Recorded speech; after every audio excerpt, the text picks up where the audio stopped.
So sir దీనిపైన 317 పైన కూడా కేబినెట్ సబ్ కమిటీ కూడా వేసింది, దాని గురించి కూడా ఇంకా బయట కూడా పెట్టలేదు. అసలు కమిటీ చేసారు, కాలయాపన చేసారు, ఏం బయట పెట్టలేదు, ఏం పెట్టలేదు సార్. అయితే మేము ఈ కళతో ఎదురు చూసినాం. ఆఖరికి వచ్చేసరికి ఏం చేసారు, ఓన్లీ స్పౌజ్, మ్యూచువల్, మెడికల్ అని పెట్టారు. అది ఎప్పుడు ఉన్నది మ్యూచువల్, స్పౌజ్, మెడికల్ అనేది. దాంతో ఏమి సార్ అసలు ఇబ్బంది పడేది స్థానికత కోసం. ఒకరు జిల్లాలు దాటి నా పేరు రవికుమార్, సిహెచ్ రవికుమార్. నేను ఆర్ఎండ్బి డిపార్ట్మెంట్లో గత 25 సంవత్సరాలు చేస్తున్నా. వర్క్ ఇన్స్పెక్టర్ నుంచి ఒక 4 ఏళ్ల క్రితం ఏఈ ప్రమోషన్ తీసుకున్న పాపానికి దాన్ని తీసుకుపోయి యాదాద్రిలో చేసిన తీసుకుపోయి ఆదిలాబాద్ వేసారు. దగ్గర 300 కిలోమీటర్లు. ఎంతో ఇబ్బందులు పడి తిరగాల్సి వస్తుంది.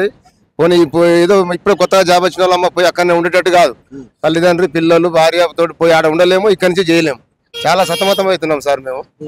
ఇట్లా మా డిపార్ట్మెంట్ లో ఒక 60-70 మంది ఉన్నారు.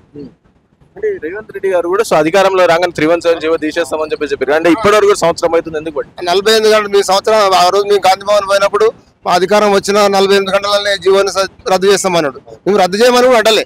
రద్దు చేస్తే కొద్దిగా కొత్త సమస్యలు వస్తాయి. సరే, కొంతమందికి మంచి కూడా జరిగింది. రద్దు చేయకుండా మరీ ఇబ్బంది ఉన్న వాళ్ళకు సవరణ చేస్తే సరిపోతుంది. దానివల్ల ఉద్యోగానికి కూడా న్యాయం చేయలేకపోతున్నాం సార్. ఈ తిరగడానికి సగం టైం సరిపోతుంది. ఉద్యోగానికి మనం తీసుకున్న జీతానికి కూడా న్యాయం చేయలేకుండా అయిపోతుంది. కాబట్టి కొద్దిగా ఎట్లనన్నా సహకరించి 317 సవరణ చేసి స్థానికత కలిగిస్తే బాగుంటుందని అనుకుంటున్నాం. ప్రధానంగా మీరు దీని వల్ల ఫేస్ చేస్తున్న ప్రాబ్లమ్స్ చాలా ప్రాబ్లమ్స్ సార్. హెల్త్ ప్రాబ్లమ్స్, పిల్లలను పట్టించుకోకుండా అవుతుంది, తల్లిదండ్రులను పట్టించుకోకుండా అవుతుంది. మా ఫాదర్ సూర్యాపేటలో ఉంటాడు. సూర్యాపేటలో ఉండి మధ్య దూరం కావడం వల్ల నాకు ఇప్పుడు మెదక్లో చేస్తున్నా. మెదక్లో హైదరాబాద్ లో ఉంటున్నా. యాదాద్రిలో చేసినప్పుడు హైదరాబాద్ పక్కన ఏదో ఇల్లు కొట్టుకొని ఉంటాం. కానీ ఇప్పుడు తల్లిదండ్రుల కాడికి పోలేక, ఇటు ఉద్యోగానికి పోలేక చాలా ఆరోగ్య సమస్యలతోటి చాలా మంది ఇప్పటికి మా దగ్గర కూడా 25 మంది 30 మంది చనిపోయారు. హార్ట్ అటాక్లు వచ్చి, హెల్త్ సమస్యలు వచ్చి చాలా సమస్యలతో ఎదురవుతున్నాయి మాకు. దీనివల్ల కొంతమందిని గవర్నమెంట్ కూడా పిలిపించడం, జేఏసీకి సంబంధించిన నాయకులు పిలిపించి వాళ్ళతో చర్చలు కూడా చేసింది కదా. సో చర్చలు పిలిపించారు, చేసారు, ఎన్నో సమీక్షలు చేసారు. ఆ సవరణ చేస్తున్నాం, ఇది చేస్తున్నాం అన్నారు, కానీ ఏం న్యాయం చేయలే. ఓన్లీ మాటల వరకే సంవత్సరం నుంచి జరిపారు. కాలం అవుతుందని చాలా ఆశతో ఎదురు చూసినాం. అప్పుడు అన్ని కాంగ్రెస్ ప్రభుత్వంలో ఉన్న మంత్రులు ప్రతి ఒక్కరు కూడా ఈ సమస్య గురించి మాట్లాడిన వాళ్ళే. మేము న్యాయం చేస్తాం అన్నారు. సరే, అందరు మాకు అనుకూలమైన ప్రభుత్వం వచ్చింది కదా చేస్తారని అనుకున్నాం, కానీ ఎలాంటి న్యాయం జరగలేదు సార్ మాకు. అప్పుడు ఎట్లన్నా మీ మీడియా ద్వారా మీకు తెలియపరిచి మాకు న్యాయం జరిగేటట్టు చేయాలని కోరుతున్నాం. ఓకే, సో మీరు చెప్పండి సార్, ప్రధానంగా ఈ 317 జీవో వల్ల వచ్చే ఇబ్బంది. 317 జీవో అంటే నాది వికారాబాద్ డిస్ట్రిక్ట్. గౌరవ ముఖ్యమంత్రి గారి జిల్లాలో నాది. నేను చేసేది నల్గొండ. 200 కిలోమీటర్ పోవడానికి ప్రయాణం ఇబ్బంది కదా. నేను పుట్టింది పెరిగింది వికారాబాద్ జిల్లా, చేసేది నల్గొండ జిల్లా. మరి మా పిల్లలు ఎక్కడ పోవాలి? స్థానికత నల్గొండకు రావాలి కదా. ఉద్యమం వచ్చిందే స్థానికత కోసం. తెలంగాణ ఉద్యమం చేసిందే ఉద్యోగులు, నిరుద్యోగులు. మరి ఆ గత ప్రభుత్వం చేసింది తప్పదేనమని ఈ కాంగ్రెస్ ప్రభుత్వం అన్న తీర్చి ఉద్యోగులకు మేలు చేస్తానని ఆశించాం. కానీ 48 గంటలని చెప్పారు, సంవత్సరం గడిచింది. మరి వేరే దానిలో స్పందిస్తున్నారు, మా 317 కోసం స్పందించడం లేదు. మరి ఉద్యోగులు పనిచేస్తేనే ప్రభుత్వానికి మంచి పేరు వస్తుంది. ప్రభుత్వ పథకాలు తీసుకోపోయేది ఉద్యోగులే. మరి ఉదయం లేచి ప్రయాణం చేసి ఇక్కడ అమ్మ వదికు, పిల్లల వరకు, భార్య వదుకుంటే ఎలా ఉద్యోగం చేయగలుగుతాం? అన్ని టెన్షన్లే కదా. అందుకే 317 వెంటనే రద్దు చేయమని కూడా అంటలేము. రద్దు చేసే ఛాన్స్ ఉంటే రద్దు చేయండి. రద్దు చేయని పరిస్థితుల్లో ఉంటే జీవో సవరించి ఒక సర్కులర్ ఇచ్చేసి ఈ స్థానికత ఎక్కడ వెకేన్సీ అక్కడ ఫిల్ చేయమని చెప్పి చేసినా సరిపోతుంది. లేదా కొన్ని సూపర్ మేయర్ పోస్ట్ చేసినా వచ్చేది. దానికి పెద్ద భారం ఏం లేదు, ఆర్థిక భారం లేదు. మరి ఎందుకు అలా ఆలోచిస్తున్నాం మాకు అర్థం కావడం లేదు. గత ప్రభుత్వానికి బుద్ధి చెప్పాం, ఇప్పుడు మేము వెయిట్ చేస్తున్నాం. ఇప్పుడు ఉద్యోగులు తలుచుకుంటే ఉద్యోగులతో పెట్టుకుని ఏ ప్రభుత్వం కూడా ముందు పోదు. తప్ప గుణపాఠం చేస్తా రేవంత్ గారు చేస్తానని ఆశపడుతున్నారు. దానికి ఎవరు ఆపారో, ఎందుకు ఆపారో మాకు అర్థం కావడం లేదు. ఆ సబ్ కమిటీ వేసినట్టు జీవోని కూడా ఇంతవరకు బహిర్గతం చేయలేదు. అందులో ఏముందో అర్థం కావట్లేదు. మరి ముఖ్యమంత్రి రేవంత్ గారికి ఒకరే మేము రిక్వెస్ట్ చేస్తున్నాం, ఇది ఆర్థిక భారం లేదు, ఎలాంటి ఇబ్బందులు లేవు. వెంటనే ఈ యొక్క December 24 క్లోజ్ చేసి నూతన సంవత్సరం 2025లో ఉద్యోగులకు అందరికీ కూడా సంతోషపరుస్తారని చెప్పి ఆశిస్తున్నాం.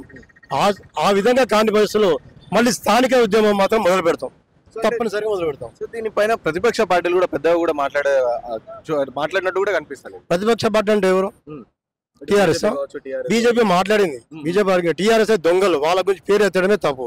చంద్రశేఖరరావు అంటే ఈరోజు గత ముఖ్యమంత్రి కానీ వాణిజ్య చండాలు ఎవడు లేదని చెప్తున్నాను. ఎందుకంటే ఉద్యోగులే తెలంగాణ తెచ్చారు, నిరుద్యోగులే తెలంగాణ తెచ్చారు. కానీ ఈరోజు ఉద్యోగులు తెలంగాణ తుక్కిందంటే ఆ విధవనే అని చెప్తున్నా.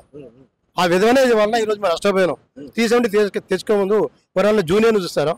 సీనియర్ ప్రకారం చేయాలా, లేక స్థానికత ప్రకారం చేయాలా?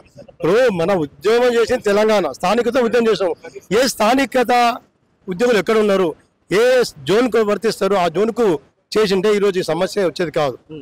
మరి రాష్ట్రపతి ఉత్తర్వులు ఒక రకంగా ఉన్నాయి, ఈ దొంగ చేసింది ఇంకో రకంగా ఉంది. కాబట్టి ఆ బొంద పెట్టడం చేయాల్సిన ఏ ప్రభుత్వమైనా పర్వాలేదు, ఉద్యోగులతో పెట్టుకోవడం మాత్రం కంపల్సరిగా ఆ పరిస్థితి వస్తుంది. ఈ ప్రభుత్వం చేస్తారని ఆశిస్తున్నాం. ఈ చేయబోతే తర్వాత ఇదే స్థానికతమైన ఉద్యమం మళ్ళా తెలంగాణ ఉద్యమం ఏ విధంగా మొదలు పెట్టామో ఆ విధంగా మొదలు పెట్టాల్సి వస్తుంది. సో విన్నారు కదా. సో ఇది కాంగ్రెస్ పార్టీ అధికారంలో వచ్చి సంవత్సరం అయిపోయినా కదా, ఇప్పటికైనా సరే అట్లీస్ట్ సరే సంవత్సరం కాలయాపన అయిపోయింది, అట్లీస్ట్ ఇప్పుడైనా సరే 317 జీవోలకు సంబంధించి సో మా బాధ్యులకు సంబంధించి గుడ్ న్యూస్ చెప్పండి నెక్స్ట్ ఇయర్ అయినా సరే. లేకపోతే తెలంగాణ ఉద్యమం టైంలో ఏ విధంగా అయితే ఉద్యమం చూసారో అదే ఉద్యమం మేము కూడా చేస్తామని చెప్పి హెచ్చరిస్తున్న పరిస్థితి. మా ఉద్యోగాల జోలికి వచ్చింది కాబట్టి గత ప్రభుత్వం ఏ విధంగా నేలపాయల భూస్థాపన, ఈ ప్రభుత్వం కూడా అదే పాలు కానీ చూసుకోండి అని చెప్పేసి 317 జీవో బాధితులు అందరూ అల్టిమేట్ వ్యక్తం చేస్తా ఉన్నారు. కెమెరా పర్సన్ సాయితో రాణా ప్రతాప్ ఇప్పుడు ఫ్రమ్ హైదరాబాద్. నమస్తే, ప్రస్తుతం మనం ఇందిరాపార్క్ ధర్నా చౌక్ వద్దాం. సో స్థానికతే మా జన్మ హక్కు అని చెప్పేసి 317 జీవో వల్ల మా స్థానికత కోల్పోతున్నాం. మేము అక్కడ కూడా కంప్లీట్గా ప్రాబ్లంలో ఫేస్ అవుతాం. సో గత ప్రభుత్వం తీసుకొచ్చిన జీవో ఏదైతే సో అది ఈ ప్రభుత్వం మేము అధికారంలోకి రాగానే తీసేస్తామని చెప్పి, కానీ ఇప్పటివరకు కూడా రేవంత్ రెడ్డి దీనిపైన స్పందిస్తలేరు అని చెప్పేసి 317 జీవో సంబంధించిన బాధితులు ఉపాధ్యాయ జేఏసీ సంకల్ప మహాధర్నా కూడా నిర్వహించడం జరిగింది. ఒకసారి మాట్లాడదాం, మనతో పాటు ఉన్నారు. చెప్పండి అమ్మ, ప్రొటెస్ట్కి గల కారణం సార్? ఈరోజు మేము ధర్నాలో పాల్గొనడానికి కారణం మాకు సీఎం రేవంత్ రెడ్డి గారు ఇచ్చినటువంటి మాటను నిలబెట్టుకోకపోవడం. దాదాపుగా తన గవర్నమెంట్ వచ్చి 1 year అవుతుంది. 1 year అయినటువంటి సందర్భంగా వాళ్ళేమో ఉత్సాహాల్లో రకరకాల సంబరాల్లో సంతోషంగా వాళ్ళని కాలం గడుపుతూ ఉంటే, మాకు వచ్చిన తర్వాత 48 గంటల్లో మీ 317 సమస్యను పరిష్కారం చేస్తా అన్నటువంటి వ్యక్తి కనీసం మా లీడర్లు ఎన్ని రోజులు సీఎం ఆఫీస్ చుట్టూ కానీ వాళ్ళ ఇంటి చుట్టూ కానీ అసెంబ్లీ చుట్టూ కానీ పడిగాపులు కాస్తున్నా కూడా వాళ్ళకి ఏమాత్రం కూడా మా పైన కనికరం లేదు. ఒక్క 5 నిమిషాలు కనీసం 10 నిమిషాలు టైం ఇవ్వండి సార్, మీ అపాయింట్మెంట్ మాకు ఇవ్వండి, మేం పరిష్కారం చూపిస్తాము, మా దగ్గర పరిష్కార మార్గాలు ఉన్నాయి, మీకు ఎలాంటి ఆర్థికంగా ఇబ్బందులు లేకుండా కూడా మేము పరిష్కారం చూపిస్తామన్నప్పుడు కూడా మీరు ఎందుకు మాకు టైం ఇవ్వడం లేదు, మాకెందుకు సమయం కేటాయించడం లేదు అంటే మీ లోపల ఉన్నటువంటి ఉద్దేశం ఏంటి? ఆ రోజు బీఆర్ఎస్ గవర్నమెంట్ చేసినటువంటి చీకటి కోణం వల్ల 317 అనేటువంటి ఒక దరిద్రమైన ఒక భయంకరమైన జీవోని తీసుకొచ్చి ఎంతో మంది టీచర్ల ప్రాణాలు బలిగొన్నారు. కానీ ఆ గవర్నమెంట్ పైన మేము కక్ష కట్టి అంటే ఈరోజు వీడియో ముఖంగా నేను ధైర్యంగా చెప్పగలుగుతున్నా, ఆ గవర్నమెంట్ చేసినటువంటి దరిద్రాలకి లేకపోతే ఆ గవర్నమెంట్ చేసినటువంటి ఘోరమైన కృత్యాలకి మీరు మాకు అండగా నిలబడతారని మీ పైన మేము నమ్మకంతో ఓట్లేసి ఈరోజు ఉపాధ్యాయుల ఓట్ల వల్లనే మీరు గెలిచి మీరు గవర్నమెంట్ ఫామ్లోకి వచ్చిండ్రు. ఆ విషయం మర్చిపోకండి సార్.